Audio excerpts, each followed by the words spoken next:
Okay, guys, thanks so much for joining me this evening. We are some of Christian Chapel Temple of Faith's young adults, and we wanted to have a quick roundtable discussion about some issues that we're dealing with, one of which is economics during the quarantine. So first, want to go around and everybody introduce yourself and what you did or what you do professionally. So I'll start, Jasmine. I work in the textile and apparel space, and I worked for a large retailer, and I'm currently furloughed. My name is Shireen. I was an IT project manager, and I was laid off in March. My name is Jamal Rickman. I work for communities and schools in the Dallas region, and I was not furloughed or laid off. My name is Nick Gatlin. I'm currently at work, as y'all can see. I am in the IT profession. I was a network technician, but I was laid off. I came back as a provisioner, and yeah. Okay. So where were you guys, I want to talk about where were we economically or professionally at the beginning, and where are you guys now? Nick, you look like you have It's weird because before the pandemic, I was horrible at my finances. Well, I wasn't horrible, but I wasn't the best at it. My bills was paid, but I was broke. And since the pandemic has hit, even throughout the layoff, after the layoff, and working now, like, in a way, I'm able to maintain. And I took that time while I was actually off for them 6 weeks to take a look at my finances, see what I can do different, see what needs to be done, see what I shouldn't be spending it on. I'm still learning because there's still things I like to buy, but I'm doing great so far. So for me, before everything happened, I was always big on saving because I always believe in saving for a rainy day. And on top of that, I have a huge student loan. So I always knew that I needed to be on top of things, having to have a saving in place just in case something happened. So when I was laid off, I was not afraid. I was not scared because I knew that I would have been financially secured. On top of that, I have a husband who is currently employed. So I knew that at least there's a backup there for me, and there's a safety net. So I did not lack before, and I'm not lacking right now. And that is all glory to God. And I am also grateful for that. For myself and being furloughed, luckily I qualified for unemployment, which was great because while I had a partner in my household, I was the breadwinner. And so it was a little scary. I've been laid off and furloughed since April. And so it was a little scary back in April because it was like, wait a minute, I'm not quite sure how to make this work because it was like I had an income and then it was gone like within a week. But luckily unemployment kicked in and being on that has been interesting, and all the requirements and realizing that it wasn't built for what we're going through now. I get constant information that's changing every day. And like last week, I got an email that said, oh, well, because they had suspended the work searches, because when you're on unemployment, you do have to look for work. And they had temporarily suspended those because obviously it's very difficult to find work. And then we got an email that was like, oh, you have to find work now. And I was like, where? Doing what? And what I do is very technical and very specific. So one, finding a job is going to be difficult because it's probably not here. So it's like an added layer of, okay, now I'm looking for a job and I might have to move. Like it just created new levels. But then we get an email today that's like, oh, we're going to suspend that again. So. Yeah. Well, for me, man, it's kind of crazy because prior to, I was already kind of getting over the hump of going through something. I guess you can say it's a little financial and emotional. So I was staying with my folks, as in my parents, and then that pandemic came, but my job security was still there because I was within the school district. So we had, we worked with the kids virtually, so I was still working, and I ended up, I don't know how, but getting an apartment, and we making it work, and I mean, I know how, but it's just, it's crazy how. So I mean, just leaning on not my own understanding is the one thing I try to do the most, because I try to make sense of all of this, and it's like you can't control it. We just gotta find a way to lean on positivity and push through, and know that we're gonna be all right, and understand it's gonna be some pain in the midst of some glory. So, but yeah. Yeah, because in the midst of this, like right before I got furloughed, and I was working from home and talking to my coworkers, like, oh, on the other side of this, or when we get to the other side of this, and now it's like, I don't know what the other side looks like, or maybe this is the other side. Like, I don't know. I mean, I agree with all of it, especially, right before it hit. Like I was like, well, right when it hit, basically when it hit, I was still working like you. I was working from home and everything, and I was having car problems. So I went and bought me a car because I was like, well, my job is secure. And then the next day I found out it wasn't, and so it opened my eye to a lot of different things. And even like, I was glad I was getting unemployment because I did qualify for it, but just in my mind, I was just like, I know this ain't gonna last long. That's how I felt, like it's not gonna last long. So even when my job called me and it was like, do you want to come back? In my mind, I was like, well, no, I'm good. But then at the end of the day, I'm like, this is not gonna last always. So get up and go back to work. And it was hard. Yeah. And you actually look like you went back to an office, right? Well, yeah, I have like an office. It's a mess right now. As you can see, this is my office. It's kind of bland right now. And this is all my work over here, including them boxes over there and what I'm working on right there. And the amount of times my head spin in a day, yeah. Okay. I mean, I like it. Is it weird, like, going to work? Because a lot of people are still working from home. Yeah, it is. Because it's even like where I'm at, because it's like a little tech spot here with like it's over here, like if y'all know where the unemployment office is in Plano. Mm-hmm. Well, over there, it's like workforce, Texas workforce, all that. It's all over here, but like this whole center over here is like still kind of empty because a lot of people are still working from home. Yeah. So even like for my office, like it's only 3 of us here.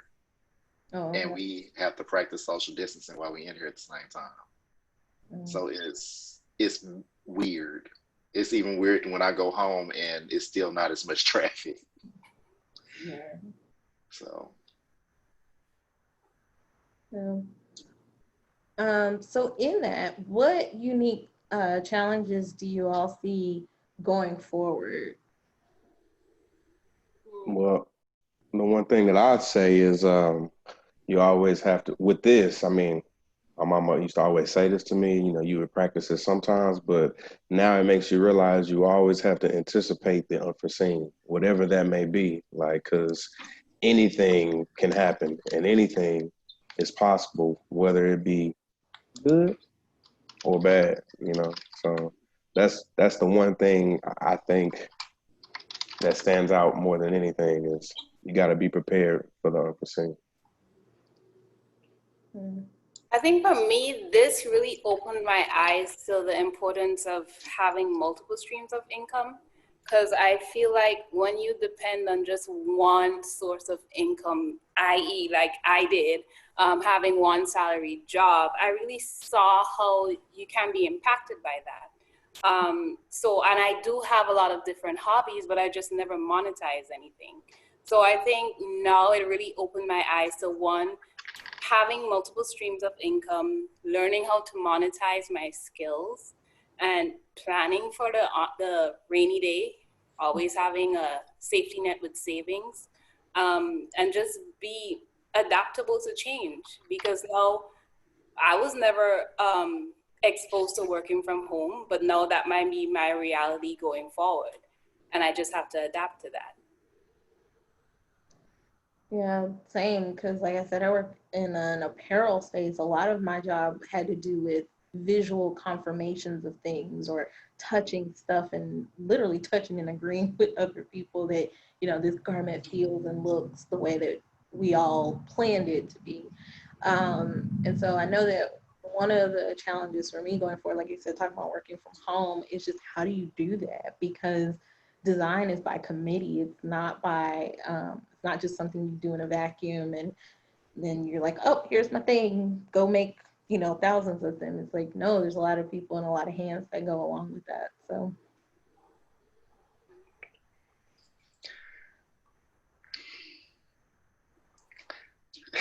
Why y'all look at me like I'm about to say something? Because you got it, go on, let it go. Well, I guess my question is, and it's probably to you mainly, Jamal, because you have a kid. Do either one of y'all have kids? Yeah. That was like one of my concerns as far as like with the schools and everything, because I know some schools are saying some kids may have to go back, some saying they still want to do virtual, and some giving them the choice. What are y'all thoughts on that? Because if it was me and if it was my child, even though I don't have any, I wouldn't be comfortable taking them to a school, especially with it on a rise like it is now. Like, do y'all feel some type of way about that? Like, what are y'all thoughts? Me as a parent right now and forever, yeah, I don't know. I don't think I would want my daughter to go back to school full fledged. And if she did go to school, it would have to be some type of block, really strict format. Like, okay, in first grade with this teacher, it's only going to be 4 students in the classroom and the rest got to be on there virtually. And everybody has to, I don't know, have the temperature test and all of that or something. But I'm almost scared to get her tested. Like, are they gonna have to shove the thing up her nose? Are they gonna have to take her blood? Are they gonna have to prick her? It's like, and then it's almost scary. It's almost like when people go to the hospital, that's when they pass away. I'm scared. Like, especially for her. For me, I'm scared as a grown man. So for my daughter, I'm nervous. Like, I don't think I'm ready for her to go to school. Like, I think, yeah, if I have the option to make her go virtual, that's what we're going to do. We're going to do virtual. But it also depends on if I get to work from home. Because if I can work from home still, then, she definitely going virtual. Hands down. Yeah. I just don't want nothing up my nose. I mean, test and trace. That seems to be the key. Test and trace. Like, I actually have a friend in North Carolina. She's an ESL teacher.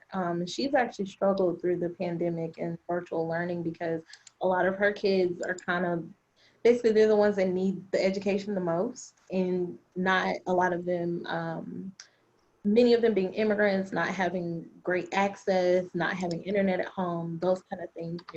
That's what her idea was that you pause school for a year and keep kids in the same schools with the same teachers, but just pause everything. Like, okay, so what, you graduate from high school when you're 19, oh well, but it would be worthwhile because to her the classroom instruction was way more important, and being able to give everyone the same level of access, whereas e-learning really does favor those who are economically set up to work from home, to learn from home. And we have to realize, like, everybody doesn't have that.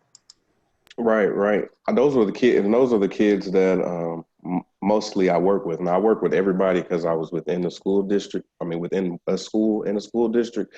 But yeah, those are the kids that really, really need it. Like less fortunate kids and don't have the access to the certain things that the more fortunate kids may have.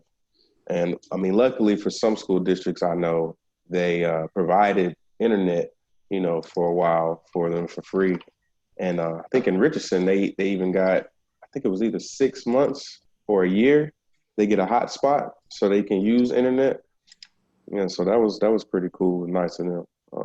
But other than that, yeah, that ESL is really important.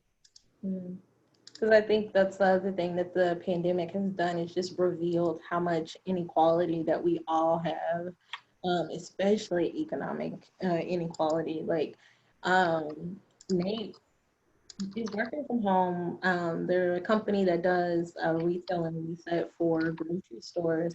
And the other day we were talking, he was like, oh, well, my coworker has to go in the office. I was like, why are your coworker going to the office? Like, everybody's working from home. And he was like, well, she doesn't have internet at home. And I'm like, your coworker doesn't have internet at home? Like, that just is baffling.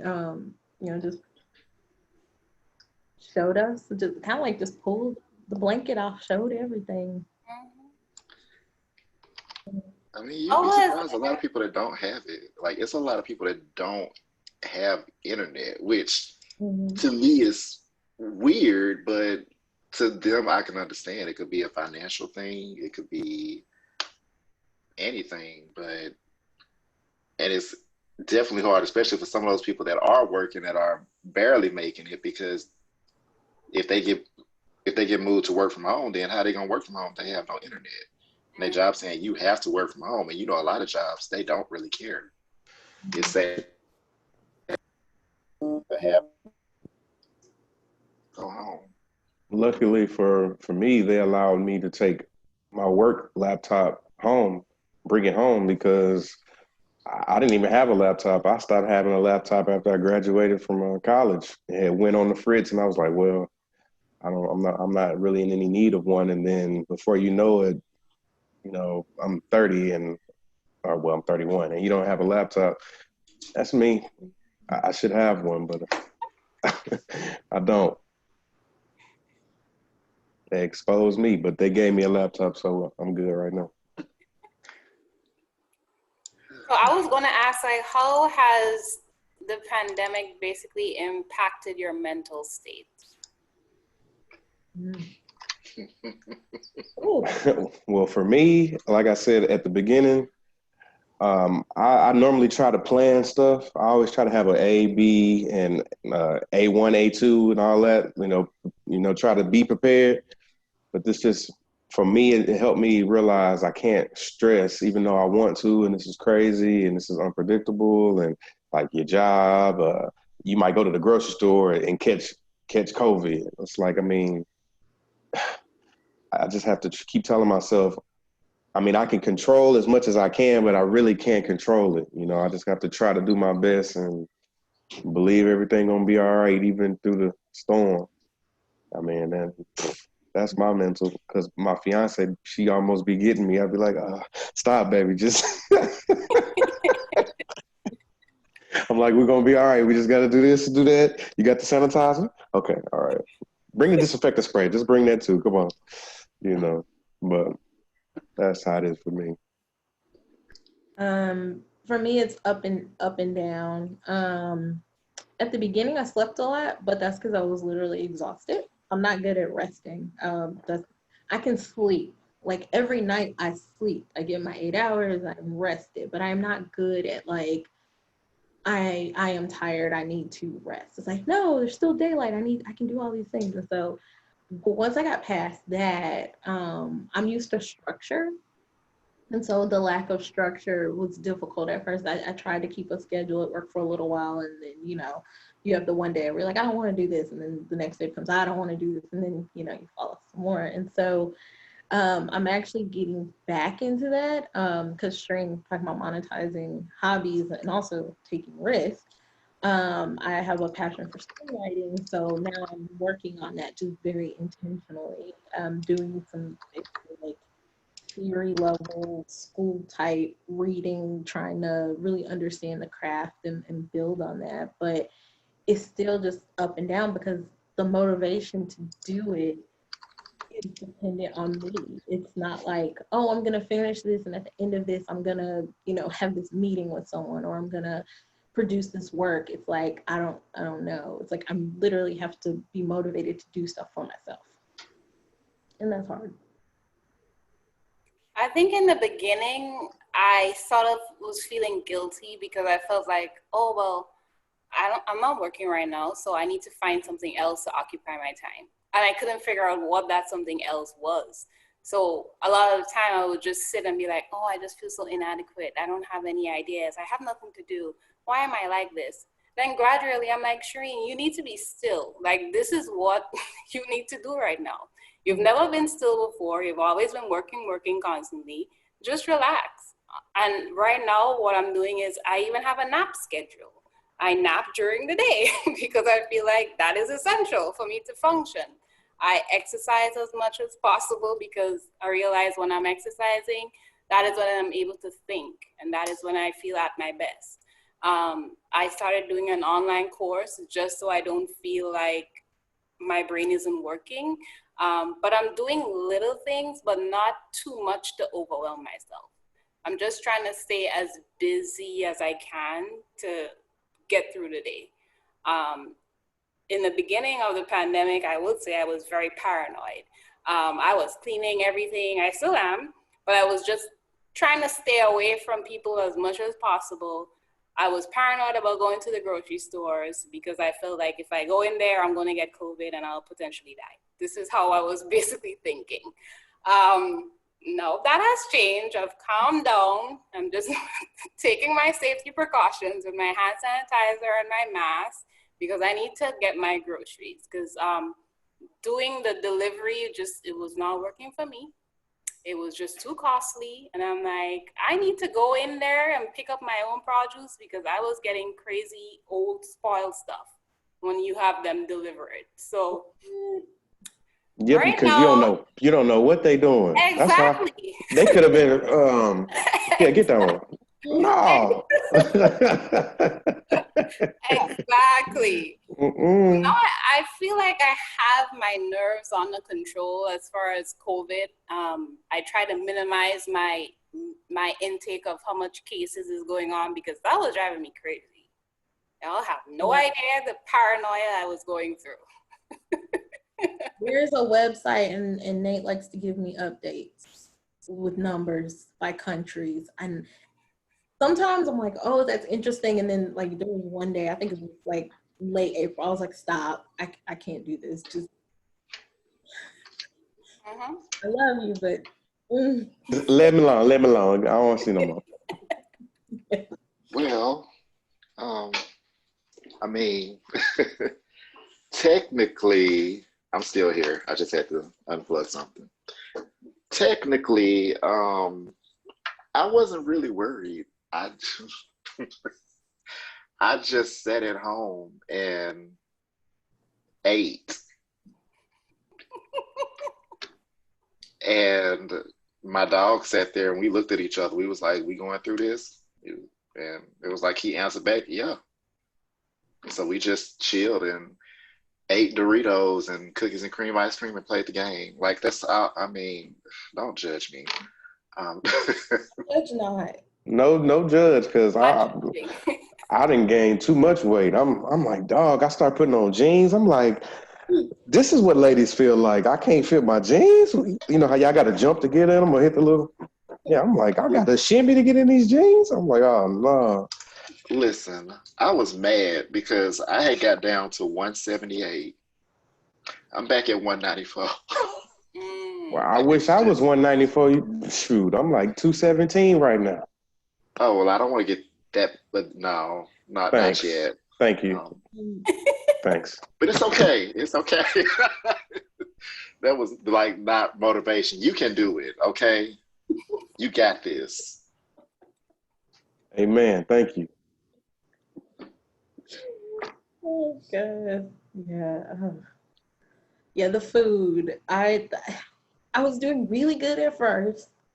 And then I don't know, I fell off because I would say that throughout the pandemic, I never had like the nerves or the fear. For me, it was always very matter of fact. Like, okay, I wear the mask. Okay, I wipe down my cup. All right, I wash my hands. Like, whatever. So it was nothing for me to be like, you know what? I don't want to eat my salad. I'm going to Whataburger. Like, and then that kept happening. So I feel y'all.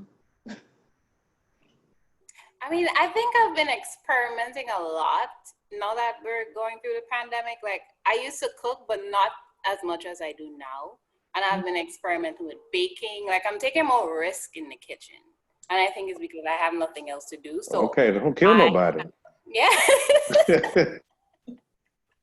I've tried different type of breads, cakes. I'm like, okay, I feel like I'm a novice baker now. What else can I take up right now?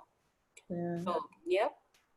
I actually, like right before this call, I made jackfruit for the first time. Or I should say I cooked jackfruit for the first time. What's that? It's a fruit that grows mainly in tropical regions. It gets like really big and it's got like a green and very textured outside. But the inside, the fruit's flesh is very meat-like. So you can pull it apart and it kind of mimics pulled pork. So since it's taco night, in addition to ground beef, I cooked some jackfruit just to see what it tastes like. It comes in a can. I should say most places you can get it in a can. Drain it, clean it, season it, cook it however you want. But jackfruit is a fruit, but its texture is like a meat. Mm-hmm. It's almost like pulled pork or like pulled chicken. It's very sticky. It's good. Okay, but yeah, pork make it sound bad. When you say pulled pork, I'm like, ugh. Then you say chicken, I'm like, okay. A lot of pork, I will admit. But it's like, it's very sinewy, like pulled chicken. Imagine just like a barbecue pulled chicken. So like vegans or vegetarians can eat it like some taco meat or something. If you season it right. But it's fruit. Mm-hmm. Okay. How did you prepare it? Like, what did you do with it? I cooked it kind of like you would cook ground beef, but yeah, so a little bit of oil into the pan and then season it with like a packet of taco seasoning. Just let it cook until it kind of absorbs, because it doesn't actually need to cook, it just needs to absorb and be warm. So okay. And get a little texture, a little crisp, little color, brown to it. Yeah. And you put some little onions and some cheese and tomatoes on there. There you go. Ooh, you got you a vegan taco. Exactly. Well, not with the cheese. Oh yeah. What? For real? Dang. Yeah. No animal products. But still talking about on the subject of economics, I am curious because we're all relatively young people in our careers and work and stuff. How do you guys think that the quarantine and the pandemic experience will affect your future employment or future goals? Or, Katrina, you kind of mentioned about financial goals. Like, how do you guys see this affecting things going forward? Well, I feel like it can affect, in two ways. In a good way, because like you said, it makes you realize and understand, like, okay, I need to give me a second stream of income, build up a different type of revenue so I can have more than one just in case. Or it can make you be stagnant because you can be like, well, I know this job gives me job security and I know what I'm doing and I like it. And so they're not going to let me go. I don't know. It's kind of like, I feel like I'm in between both because this job, I basically have job security because I'm going to have to deal with children, parents, something like that. But of course, it's not what I would like to get paid. I would like to get paid more. I mean, who wouldn't? But I like what I do. So it's like, oh. But like you said, I need to think of another stream of income and then it'll be okay. I believe. I look at it a little bit differently. Like, I've always had the mind frame of a job don't last always. Mm-hmm. So with me having that mind frame, I always it's not like I'm just saying, I'm just going to settle. But if I'm at this certain job, I'm going to push myself to learn more, work harder, get an understanding about other things in a department that's outside of me, anything like that. So if this job does not last, I can go to another one with those same skills and improve those skills there. If something happens with that one, I'll go to another one with those skills that I've added to it and keep going further up until, that's the way I see it. Because I never just look at it as, a job is going to, like I never look at job security. When I do look at the job security, as far as like I'm good, it's always something that happens, quote unquote, pandemic. So I just give myself that mind frame that hey, you don't know what's gonna happen in the future. You don't know what to expect, but do what you can, work hard, and grow from there. But and, sorry. Oh, and get to know people too. Well, I was gonna say if your field of study or your skill, your trade is like really needed, then you have job security. Like somebody can get fired from Wendy's and go to McDonald's because okay, we have drive-through is banging. We need somebody to work this drive-through. So you did drive-through over at Wendy's. Okay, come over here and do it. So in a sense, depending on what you're doing, you might have job security because you're an essential worker, as they call it. True. Essential ain't all that it sounds. I think essential sound dangerous. For me, going back to what I said earlier, I just see the importance of having hard skills, having skills that you can turn into a business, turn into like some type of trade, turn it into a service that you can offer people. I just now understand the importance of just having multiple streams of income. Like I said earlier, no job to me is secure anymore. Anything can just happen and just uproot your job that you felt like you would have for the next 20 years. So I feel like right now my focus is just to build up on the skills that I have, just improve them and figure out how I can make money from them. I no longer have the desire to just slave away for people and just work to build up their dreams. I want to build my own dreams. So that's my focus right now. So my future goal is to just monetize myself, monetize Shireen. I love it. It's a catchphrase. If you had asked me 6 months ago, I would have said apparel manufacturing is forever, because the last 100 years told us it was, and I would have thought I could have gone to work for another retailer, I could have worked for a designer, I could go work for an actual manufacturer, but I actually sat in on a call last week with the director that I worked under, because we were just trying to get some answers about some things going on with the company, and I was like, do you have insight into like what's going on in the industry? Because it's been real quiet. And basically she was like, the same issues that we're having on the retail side, they're having on a manufacturing side. So it's like, well, where do you go from here?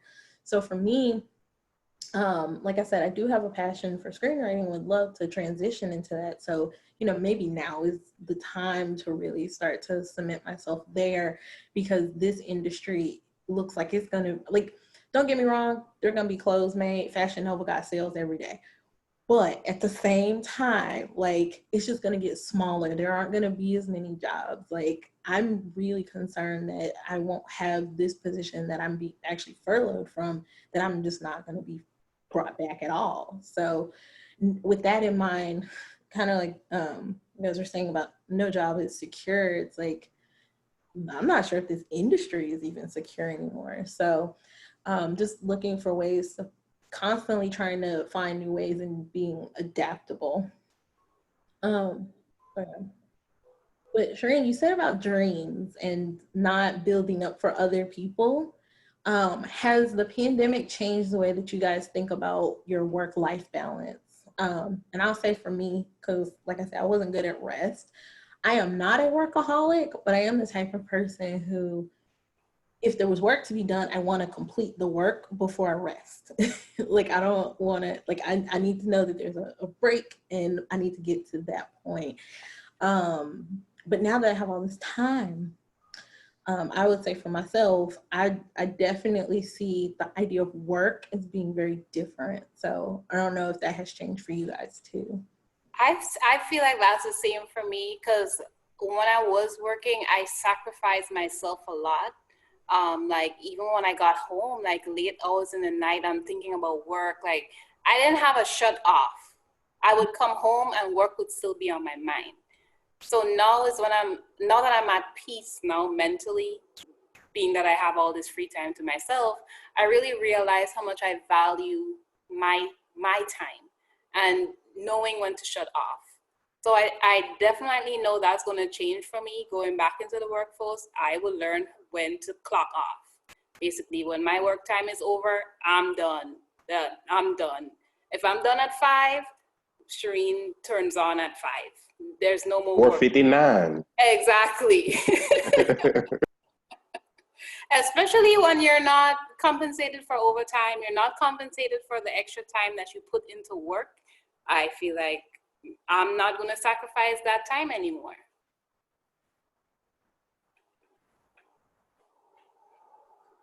Well, I'm in overtime, and but You getting paid? Are you getting paid for that time right now? You saying over oh that? yeah. Okay, that type of overtime. Well, all right. You think I was And you're on the phone. No. I mean, as far as work-life balance, for those that know me, know that I'm always working. Even like at church, even back there when I was actually doing, producing, there was the time where I would actually be there with my work laptop saying, okay, I got this. All right, let me check on this. Okay, all right. So I'm used to just working. As crazy as it sounds, I love to work. I love to work. So, I mean, I think the most that it affected me was when I was actually off, because I'm sitting at home. I'm like, what am I supposed to do? Look at King, cook. I can't eat no more. I'm getting fat. So I'm kind of back to where I was, where I'm working. Then I go home and I chill. Then I wake up and go back to work. But I've been battling with the work-life balance for the past 2 years. I'm trying to work on myself. So I'm going to get it eventually, but I'm just so used to working. So even if they were to say, hey, all of y'all here in the office have to go home, I'm probably going to be like, well, what am I supposed to do? Can I take a laptop? Can I do something? So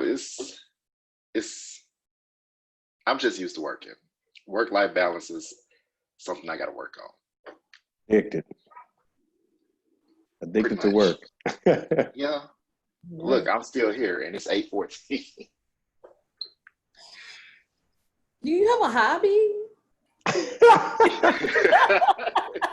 Yeah, I like video games. Yeah, work. I thought you were gonna say overtime was your hobby. It I'm like, should be. I was about to say you getting paid for it. I mean, But I mean, when I'm not at work, I like to play video games. I like to Are you good at video games?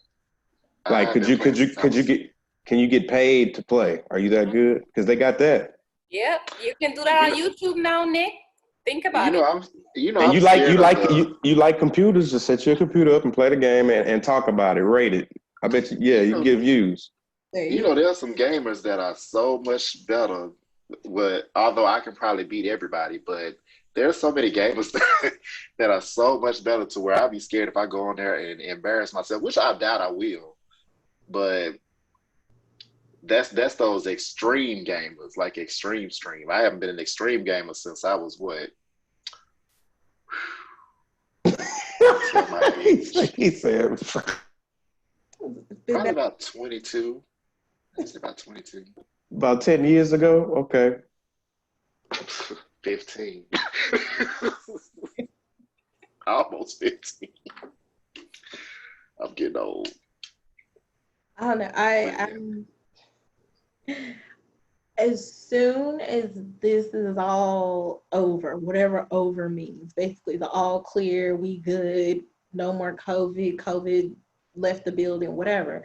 Like, I just want to travel. Like, that's all I want to do is I just want to travel. I want to, I'm not a homebody. So being at home this much has really driven me crazy. Back in April, we took a road trip just because I was like, I want to go somewhere. Like, we didn't even go that far. We just went to some random town in Texas and looked at a waterfall. Like, but I need that, and because I think that's the balance for me that has gotten thrown off too. Is I'm used to going, and now I can't go. It's like everything's at home and it's virtual. Like, yeah. Do y'all have family here in Texas? I don't. I do not. I mean, I am originally from Grenada, so I don't have any Right. family in Texas at all. My Right. family's in New York. Well, my aunt and my brother. But all my other immediate family is back home. Yeah, that makes it 10 times harder when you don't have anybody that you can trust and they're not going anywhere, or getting out. At least you can go sit with family, because that's what I go check on my mom and my dad. I'll go over there and sit over there with them because I know they're not going nowhere and I'm not going anywhere. So it's like I get to go somewhere, but I ain't really going nowhere. Yeah, my parents both live in North Carolina, and then the rest of my family lives in Florida. And actually, both of my parents will be 65 this year. My dad is a big risk taker. He actually came here for Father's Day, so I just got to see him, which is really nice. But I haven't seen my mom since Christmas, and I wanted to go for her birthday, which is in August. But the way that the pandemic is shaping up, that may not be the wisest thing. And she has some pre-existing condition. She has a autoimmune disorder that she's dealing with. And it's like, I want to see her, but at the same time, I don't want to bring anything into her space either. So for me, that's why, so segue, making adult friends, hardest thing in the world, but most important thing in the world, in my opinion, because like you said, when you don't have people that you can just go and be around and talk to, then it does make it a lot harder. I know the first thing I'm doing when all of this is kind of over, I'm going home because I miss my family so much. My dad did pass away during this whole thing, and it was really hard for me not being there for my mom and not being there to hold her, to cry with her. So I know the first thing I'm doing is I'm going home just to spend some time with her, because I really miss her. She misses me, and even though she's not alone, because I have 2 sisters back home, I feel like she needs me still, because I'm her last kid. I'm the baby of the family. So that's one thing that I'm looking forward to doing the most. I'm also looking forward to eating in the restaurant, sitting down, eating like normal, like you would do normally, and not doing all these takeouts. That's another thing I'm excited for. I'm not having to wear a mask anymore. I am sick and tired of that. I kind of like some of them though. I ain't gonna lie. Like the one with the little ventilators, you kind of look like Bane from Batman and stuff. No, with this heat, I feel like I'm suffocating. Yeah, with the heat though, yeah. You might think you got corona because you can't breathe. They said that's one of the signs. Look, the glasses be fogging up and everything when you have it on. Right, and you better brush your teeth before you put it on. That's for real. You better not run out the house and not brush them teeth. But Shereen, I was like covering my face because while my dad was here, we did go to some restaurants 4 times. 2 of them we sat outside, and 2 of them we sat inside, and there was definitely social distancing, and there was a lot of precautions taken. But it is interesting to go to a restaurant now and see how people act. So I live in a mixed-use development space, and so downstairs there's lots of restaurants, and I got takeout the other day. So I got my mask on. I walk in, nobody has on a mask. There's people sitting at the bar, drinking, chilling, and I was just like, okay, so we're gonna be at this for a while. I don't know. It's like the precautions are there, and you can do it, but people just aren't They don't want Girl, look, I was about to get in the Popeyes drive-through line, and you can kind of see, and I saw somebody go in without a mask, and then I saw him, you can tell the sneeze motion, and I just saw one of those with no shirt, no mask. I was like, yeah, we ain't gonna go to Popeyes. We're just gonna go and go somewhere else, because I don't know where he been. Let me get out of there. Yeah, my mom and daddy are here, so I normally, and this is sad to say, I go to my mama's house to eat if I don't feel like cooking. And that's always the best route that I can get to see them and I can get to eat. I try not to go out to eat. I haven't really been to a restaurant yet. I did end up going to Popeyes. I wanted a chicken sandwich.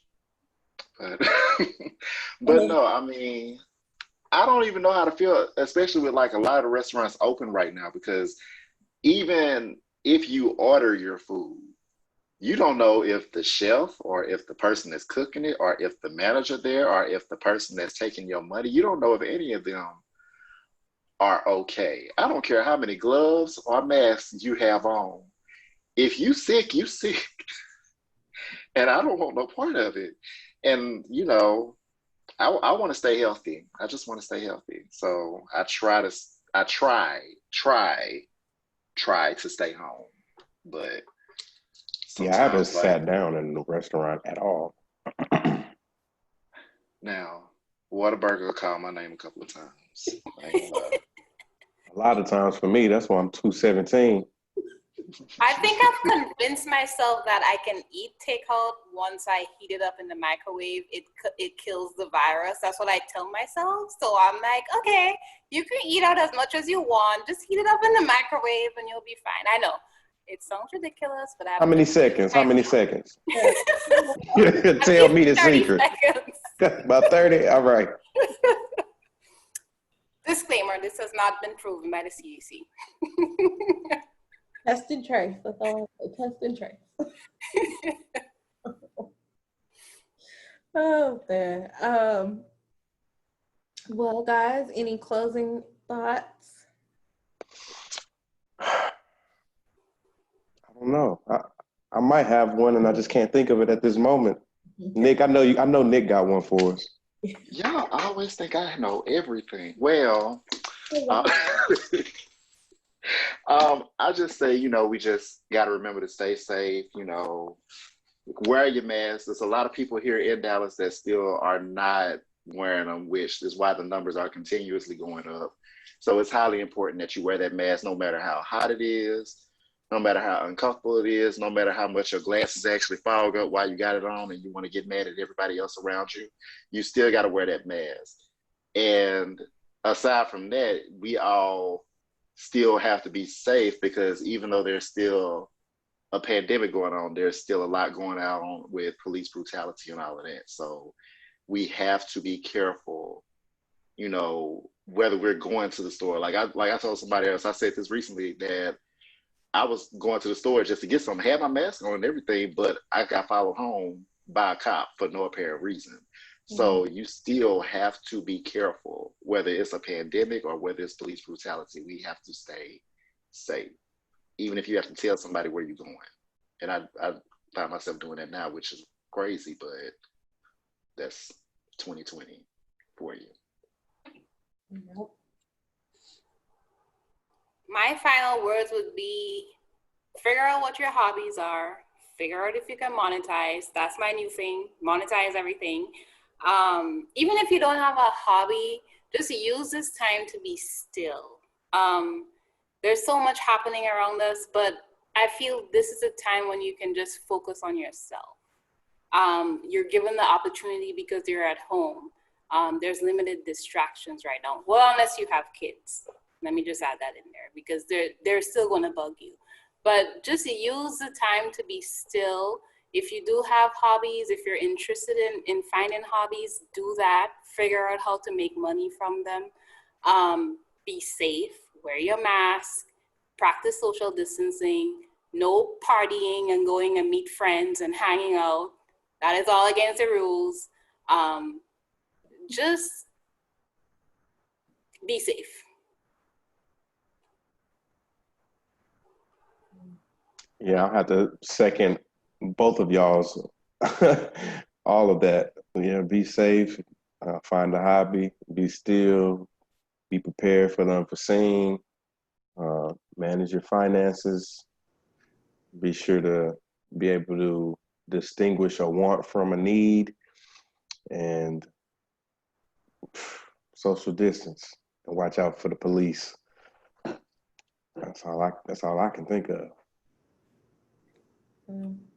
I would say the thing that has resonated with me throughout is, if not now, when.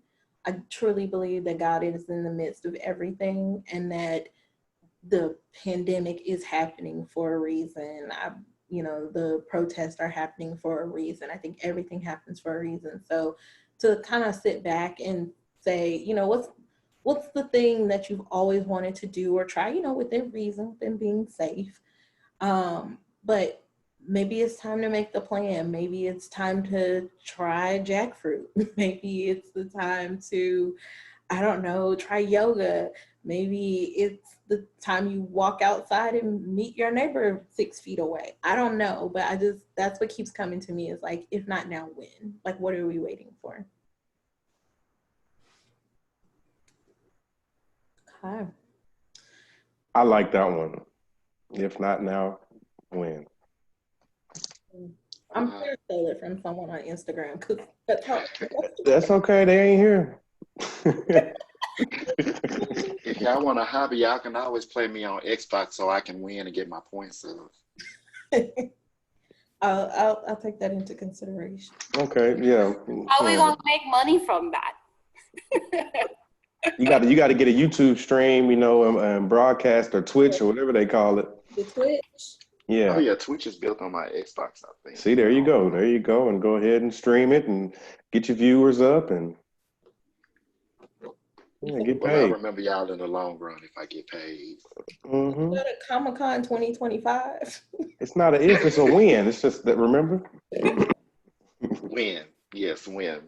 Mm-hmm. I'm gonna come up. Well, I fully appreciate you guys taking the time to come have roundtable discussion. Hopefully we'll do more of these in the future. But yeah, I hope you guys have a great night. Thank you, ma'am. You too. You be safe now.